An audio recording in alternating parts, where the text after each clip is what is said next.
Existia uma expectativa muito grande sobre como seria esse 7 de setembro. Todas as negociações em Brasília estavam suspensas para ver se o presidente ia de fato demonstrar uma força maior do que se imaginava nesse momento de tensionamento político, de ruídos nas relações entre os poderes, ou se seria um fracasso, se ele não iria conseguir mobilizar, o que resultaria no enfraquecimento ainda maior da figura do presidente.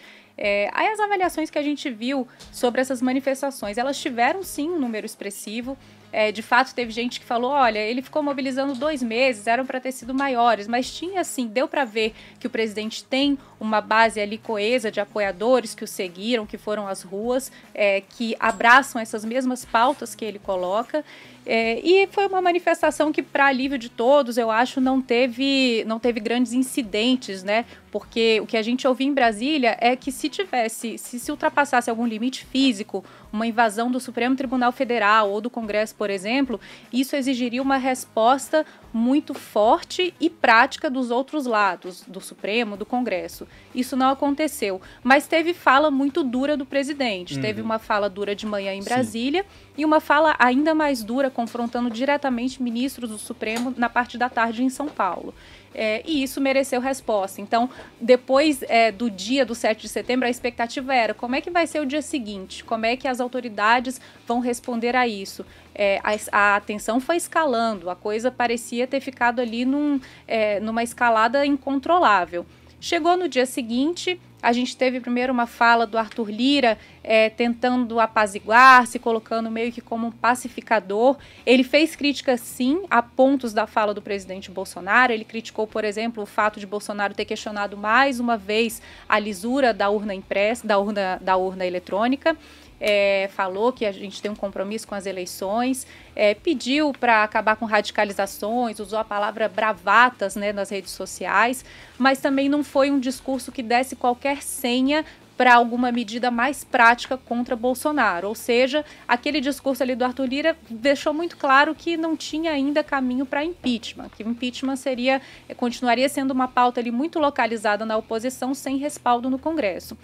Depois, logo em seguida, veio a fala do ministro Luiz Fux, o presidente do Supremo. Aí sim, uma fala bastante mais dura, uma fala em que o Luiz Fux apontou que descumprir decisão judicial seria crime de responsabilidade.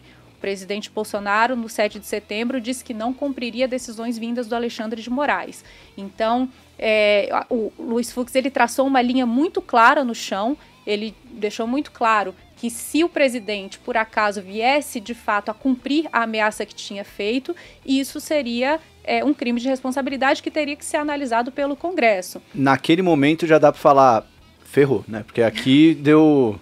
todo aquele cenário, parece que vai ser calmo, esquece, né? Porque depois que o Fux colocou essa linha no chão, ficou bem claro ali, né, que é meio que aquela briga de criança, né? Tá a criança vindo, eu não vou te bater, eu só vou socar aqui nessa direção, se você ficar no meu caminho. Né, o Bolsonaro falou uma coisa, o Fux falou outra, uma hora ia ter... Sua infância com seus irmãos foi difícil. O Paulo deve saber, porque ele é pai de 4... São 4 meninos? São 3 meninos e uma menina. Você teve mais sorte, porque minha mãe teve 4 homens. 2 palmeirenses e 2 corintianos. Então, briga, a gente brigava mais que falava bom dia em casa. Era maravilhoso, assim, foi uma infância muito boa. Mas antes de você continuar, Júnior, já aproveitar só para fazer essas escalas aí. Paulo, essa narrativa aí da Júnior, como é que você foi trabalhando na volta do feriado? Né? Foi por aí? Você tava mais calmo? Ou você já tava, fudeu, vai fuder porque você tava tudo? falando do EWZ, né, primeiro. Eu bati EWZ, vendi EWZ na quarta-feira de manhã. De manhã? De manhã. Então você tava tranquilão. Tá. Não, eu achei um evento muito ruim. Assim, o Brasil já está numa dinâmica ruim, não é de hoje. Só o contexto, né? Você já estava meio que pessimista com o Brasil antes. Assim, de novo, sem grandes análises super profundas, né? Nós estamos vivendo uma inflação alta, nós estamos vivendo um ciclo de aumento de taxa de juros, nós estamos vivendo um problema de crescimento baixo, discussão sobre o racionamento, você mesmo aqui mencionou, a gente inclusive na RPS escreveu uma carta sobre isso. E fizeram uma live com a gente. Fizemos uma live falando sobre esse assunto, que acho que é um assunto muito sério. Nós estamos vivendo um ambiente fiscal muito complicado, fura-teto, não fura-teto, precatório, não sei o quê, como é que vai ser o aumento do Bolsa Família, enfim, o ambiente já está muito difícil. Era aquele momento difícil, você tem que reunir todo mundo, né, caminhar na mesma direção para lutar contra o principal inimigo, que é o problema econômico, né? Só que quando você tensiona mais o processo e resolver o problema econômico, né, passa por agenda no Congresso, agendas impopulares, medidas difíceis para melhorar o ambiente econômico.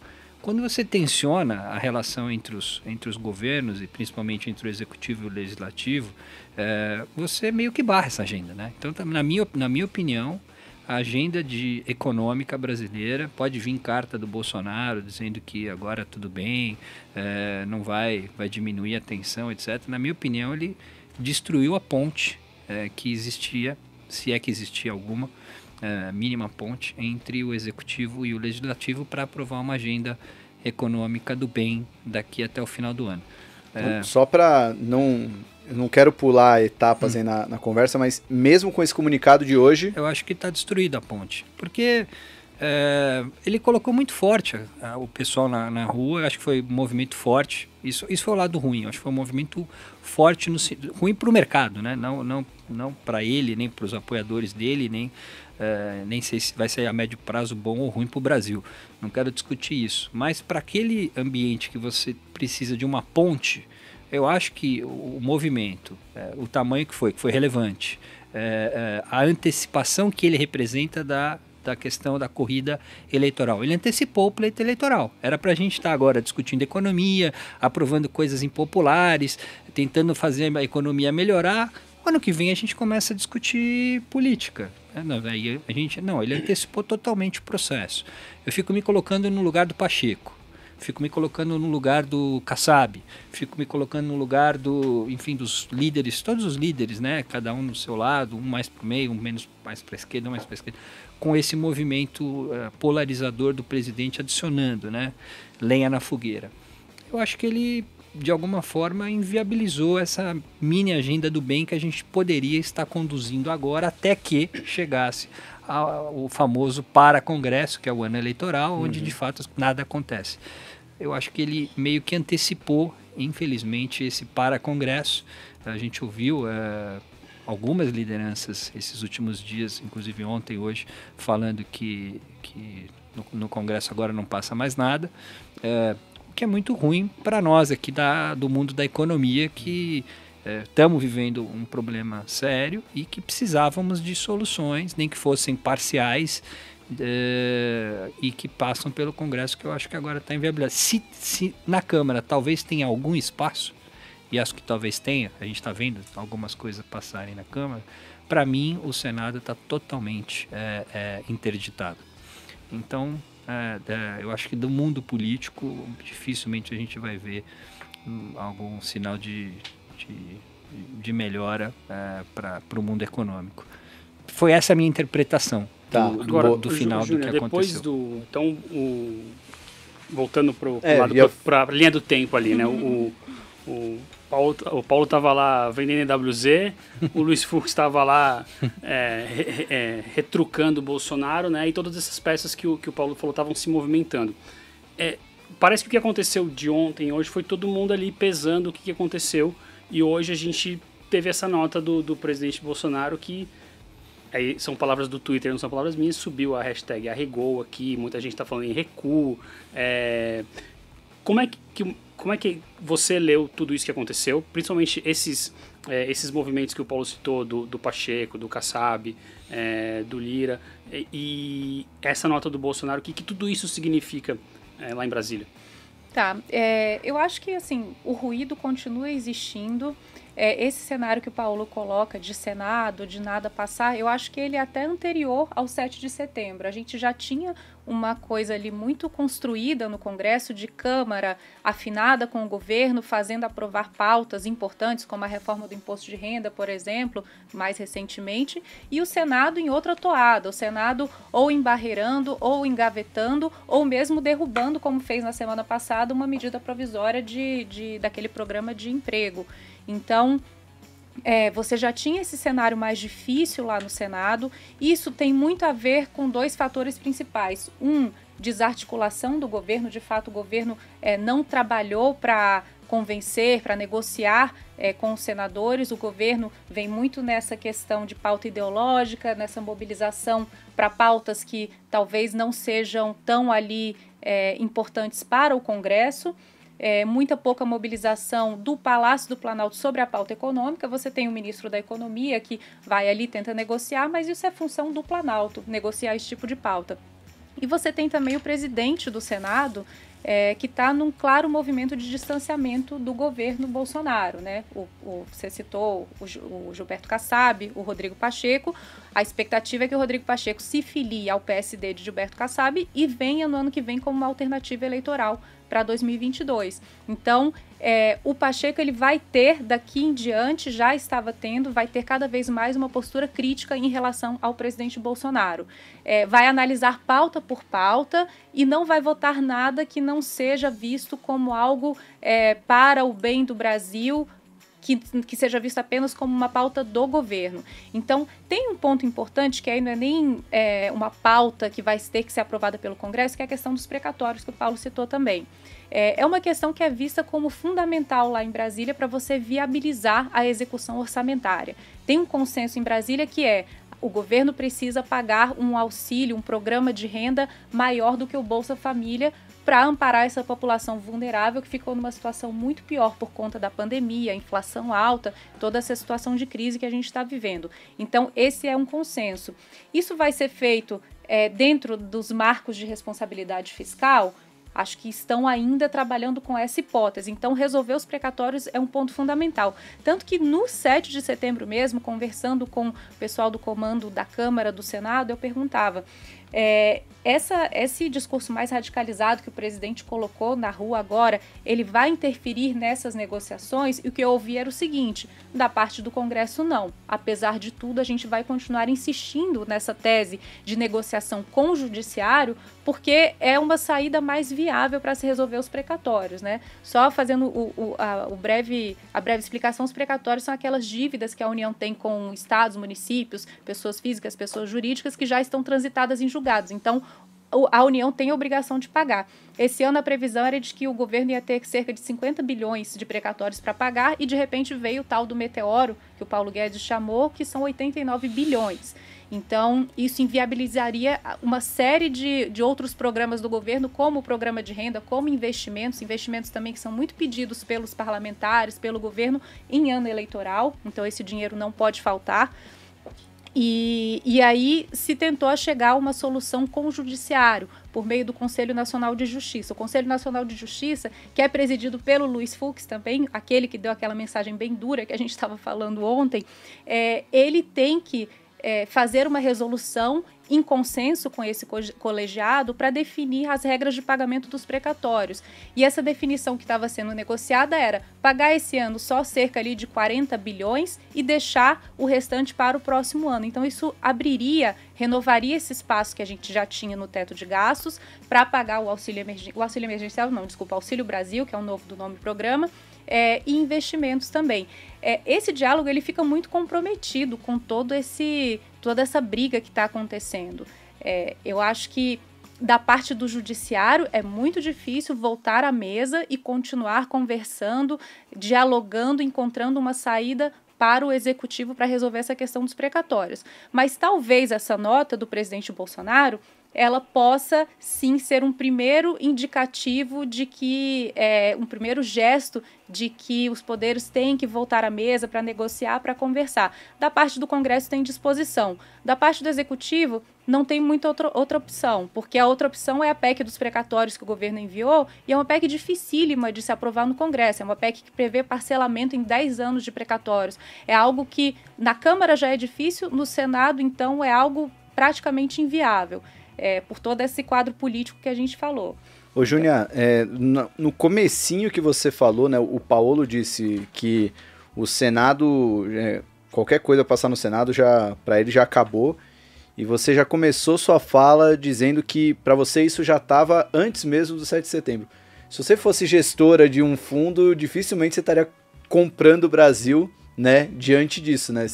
Porque pela sua visão, a chance de passar alguma coisa, mesmo antes de todo esse barulho que a gente teve no feriado, já seria difícil. E agora complicou ainda mais. Eu acho que o Senado já há alguns meses que vem fazendo esses movimentos mais claros. As matérias chegam lá da Câmara no Senado e ficam paralisadas. As matérias de interesse do governo, elas não avançam.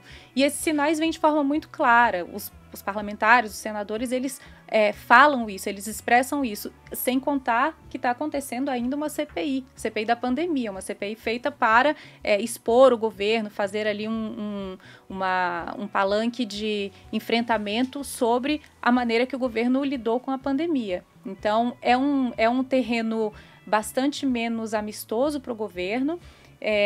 A gente tem também ali no Senado uma composição menos reformista, como tem se dito, do que na Câmara, né? Até porque isso depende muito do capitão, né, que está levando. Como o Arthur Lira ele resolveu encampar a agenda reformista, encampar a agenda econômica do governo, ele acaba conseguindo levar ali centenas de deputados ao lado dele. No Senado é diferente, a gente não tem o Rodrigo Pacheco trabalhando por essa pauta econômica do governo Bolsonaro.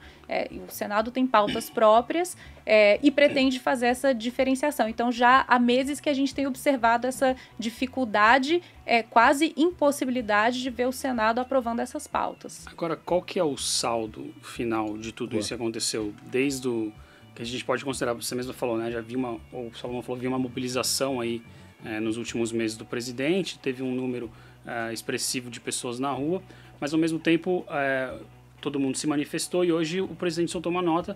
Eu acho que os momentos mais importantes que ele fala é que ele diz que, as palavras dele, abre aspas, por vezes contundentes, decorreram do calor do momento, e num outro item ele fala que reitera o respeito pelas instituições da República, forças motoras, que ajudam a governar o país, fecha as aspas. E, primeiro, isso é um recuo? Isso significa que o movimento dele não deu certo? Qual que é o saldo final político de todo esse movimento que aconteceu? Tá, não acho que signifique que o movimento dele não deu certo. Acho que o movimento dele deixou uma sensação em Brasília de que ele tem essa base relativamente firme de apoio, então isso dificulta ainda mais um eventual processo de impeachment. Isso eu ouvi muito de parlamentares com os quais eu conversei. Tanto é que a gente viu o PSDB no dia do 7 de setembro anunciou que ia fazer uma reunião da executiva no dia seguinte para tentar tomar uma posição sobre impeachment. O governador de São Paulo chegou a anunciar seu apoio ao impeachment. Chegou no dia seguinte, o PSDB, achamos que houve crime de responsabilidade, mas ainda não nos definimos por apoiar ou não o impeachment, porque tem que ter outros elementos para se apoiar um processo de impeachment, como o elemento político, que na visão do PSDB talvez ainda não exista. Isso eu ouvi de líderes de vários outros partidos do centro, do MDB, do PSD, do DEM. Então você tem ali o Centrão, junto com Arthur Lira, sem a menor vontade de bancar o impeachment, o que a gente tem diferenciado ali como centro democrático, né, que são esses partidos que não estão ali tão aliados com o governo, o PSDB, o DEM, o MDB, também sem se posicionar claramente a favor do impeachment, e a oposição fazendo algum barulho, mas também sem um trabalho tão expressivo de mobilização para que um processo como esse corra. Então, continuam faltando os elementos para que exista um processo de impeachment. Eu acho que o Bolsonaro fica um pouco mais tranquilo, mas ao mesmo tempo tem um outro flanco ali do Bolsonaro que ele precisava tentar cobrir, que são as investigações judiciais. Ele tem inquéritos no Supremo nos quais ele é investigado, membros da família dele, aliados dele, tem processo de cassação da chapa no TSE. Então ele, quando parte para esse confronto direto com o judiciário, ele fica muito exposto e pode ter respostas muito duras vindas do outro lado. Então acho que o temor que existia ali era de que quando ele dobrasse a aposta como ele fez no 7 de setembro, dizendo que não cumpriria a decisão judicial, se viesse uma decisão do Alexandre de Moraes, o que ele iria fazer? Ele iria desrespeitar? Aí sim eu acho que muita coisa se viraria contra ele, inclusive esses políticos que ainda tentaram colocar panos quentes, tentaram pacificar, tentaram dizer que não, vamos, vida que segue, vamos, isso ali foi só o calor do momento. Então, eu acho que o presidente se viu ali realmente exposto numa situação de fragilidade nesse sentido, mais no sentido das implicações jurídicas, e resolveu fazer esse movimento de recuo. Sim, foi um claro movimento de recuo. Ele disse que não quis agredir as instituições, não foi intenção dele, disse que usou palavras contundentes no calor do momento. Então, foi claramente uma recolocação, um passo atrás no que ele havia dado. Agora, nesse tempinho que a gente teve até começar, eu consegui falar com alguns líderes políticos em Brasília a respeito disso, e essa nota foi vista com ceticismo, tá? Foi vista como uma nota que, olha, tem que esperar ali o próximo passo, porque a gente viu o presidente em diversos momentos tendo esses movimentos oscilatórios, né? Um dia ele ataca, no outro dia ele dá uma recuada, diz que não é bem assim, quando ele vê que a coisa fica muito difícil para ele, que é o que ele fez com o Centrão, né? O Centrão era o partido, era o grupo do Toma lá da cá, que ele jamais iria se aliar, e hoje é o grande aliado, está dentro da cozinha do Palácio do Planalto, com 2 ministérios, Casa Civil, Secretaria de Governo,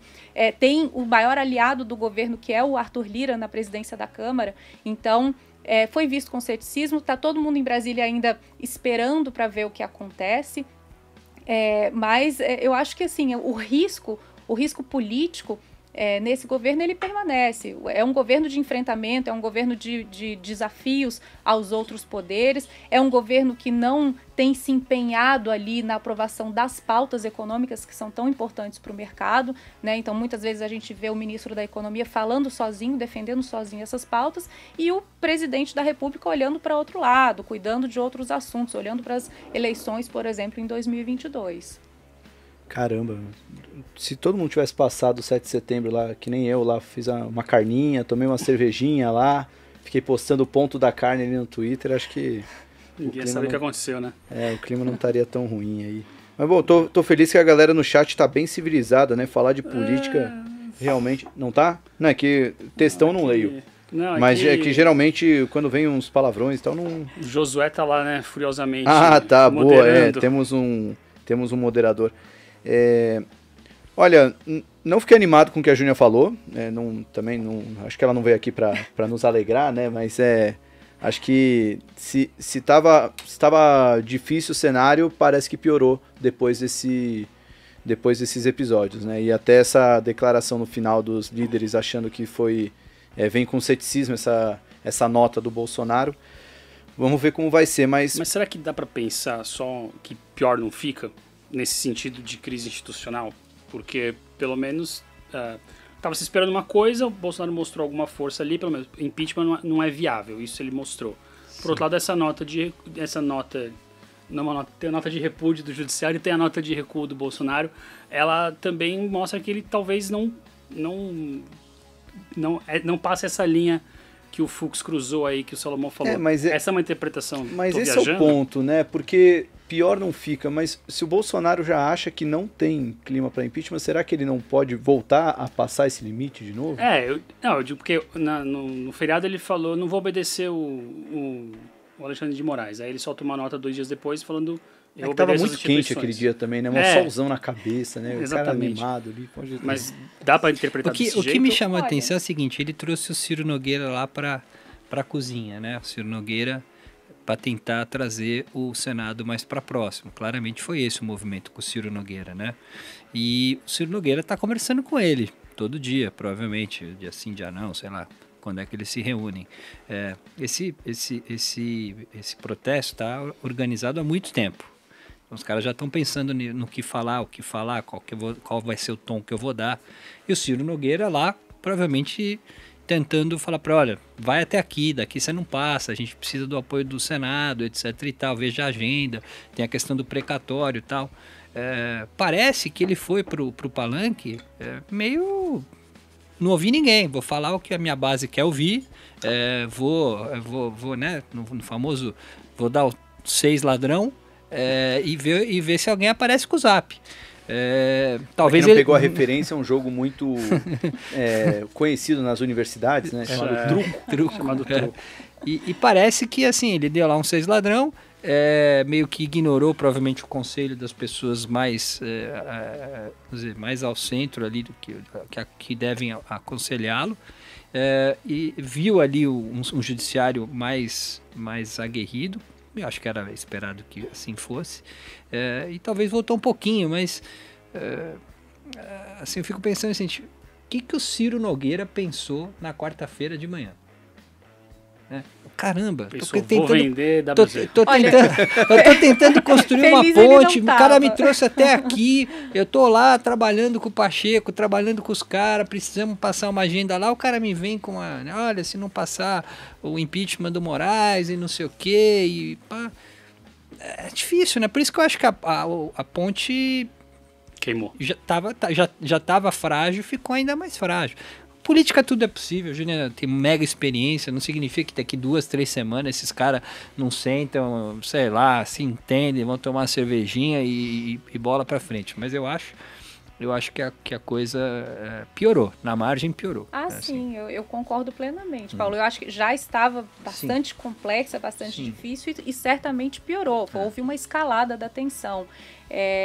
Agora, você comentou sobre o Ciro, né? De fato, eu acho que tanto o Ciro quanto a Flávia Arruda, eles têm vivido frustrações diárias ali no Planalto, porque eles tentam moderar o presidente. O Ciro se colocou como amortecedor do presidente e, de fato, não tem sido um trabalho feliz. Porque, por exemplo, no dia que o presidente resolveu mandar um pedido de impeachment do ministro Alexandre de Moraes para o Senado, o que eles chegaram só ao ponto de conseguir tirar o Barroso, o presidente do TSE, desse pedido de impeachment, porque Bolsonaro ia pedir dos 2 ministros. Então, enfim...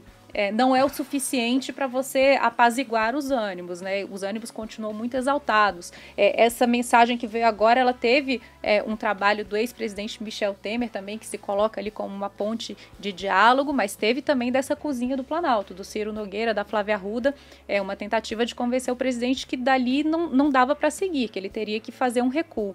Agora, um movimento interessante que eu vejo também, de certa forma, alguns atores políticos em Brasília tentando relevar essas posturas do presidente Bolsonaro e tentando resolver entre eles essas questões. Então, o que eu ouvi, por exemplo, ali na cúpula do Senado foi que, olha, essa questão dos precatórios é uma questão tão objetiva, um problema tão grave que a gente precisa resolver que, enfim, deixa o Bolsonaro falar o que ele quiser, porque a gente vai precisar, pelo Brasil, se debruçar sobre isso. A gente vai precisar, pelas pessoas que precisam desse auxílio emergencial, desse Auxílio Brasil, a gente vai precisar resolver essa questão dos precatórios. Então, acho que pode ser que essa ponte do diálogo do presidente com o Supremo, de fato, ela esteja impedida, mas eu acho que esse diálogo pode acontecer talvez embaixo do presidente, ali, por exemplo, com o Ciro Nogueira, pode acontecer com o presidente da Câmara, do Senado, com o presidente do Supremo. Então,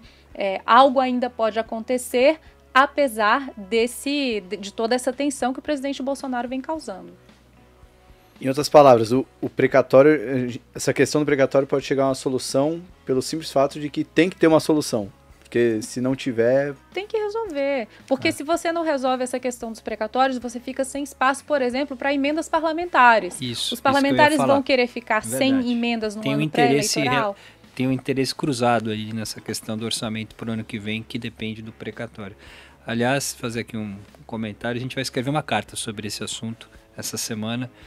E a gente tem lá dentro da RPS uma visão que daria para resolver toda essa questão do precatório, etc., de uma forma até relativamente simples, sem ter que passar PEC, sem ter que furar teto, mas precisaria envolver o judiciário. O judiciário precisaria vir como moderador na questão do parcelamento, como fazer o parcelamento. Já está previsto na lei da responsabilidade fiscal algum encaminhamento em relação aos precatórios. Só que aí quando o cara joga a bomba lá no judiciário, ele dificulta o Fux, que inclusive é o cara que deveria mediar a discussão sobre o precatório. Ele joga uma bomba no cara e fala, sabe o quê? Deixa esse negócio aí mais um tempo fritando aí para o governo sentir um pouco qual é o tamanho do problema. E, né, eu acho que é meio bem isso, assim. Parece que não tem uma leitura de segunda derivada. Os caras estão tradando a primeira derivada ali, sem meio que ver, mas e depois que acontece? E o mundo político é de terceira, quarta, quinta derivada, jogo de xadrez, né? Preciso mover a peça aqui, pensando o que vai acontecer daqui 2, 3 movimentos para frente.